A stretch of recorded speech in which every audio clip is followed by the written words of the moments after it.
Surgical strike का दावा गलत बयानी के सिवा कुछ नहीं। मोहम्मद उवैस से इस हवाले से मजीद तफसीलात जानेंगे। मोहम्मद उवैस, अपडेट कीजिएगा। जी बिल्कुल इरफाना, वज़ीर-ए-आज़म आज़ाद कश्मीर राजा फारूक हैदर ने प्रेस कॉन्फ्रेंस करते हुए कहा है कि वज़ीर-ए-आज़म का शुक्रगुजार हूं कि उन्होंने अक़वाम मुत्तहिदा में कश्मीर के मामले को शिद्दत से उठाया। वज़ीर-ए-आज़म ने कश्मीर के मामले पर दो टोक मौक़िफ़ अपनाया, अमन और मुज़ाकरात का पैगाम भी दिया।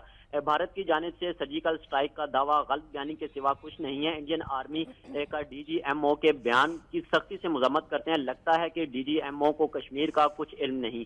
उन्होंने मजीद कहा कि कश्मीर में अड्डे तबाह करने के दावा जो इंडिया की जानिब से किया जा रहा था उसका एक भी सबूत फराहम नहीं किया जा सका, जबकि लाइन ऑफ कंट्रोल के पहाड़ी इलाकों पर भारतीय फौज ड्यूटी देने से घबराती हैं। लोगों के हौसले अब भी बुलंद हैं। जंग की कीमत भारत को भी अच्छी तरह मालूम है। अगर भारतीय फोर्सेस 3 किलोमीटर तक अंदर आ जाएं तो आज़ाद कश्मीर पर कब्जा हो सकता था, लेकिन ऐसा कुछ नहीं हुआ। पेशावर फौज को इस तरह का मजाक जेब नहीं देता। बैसियत वज़ीर-ए-आज़म भारतीय हुक्म के दावे की तरदीद करता हूँ। जी ठीक है, अपडेट करने का शुक्रिया मोहम्मद उवैस।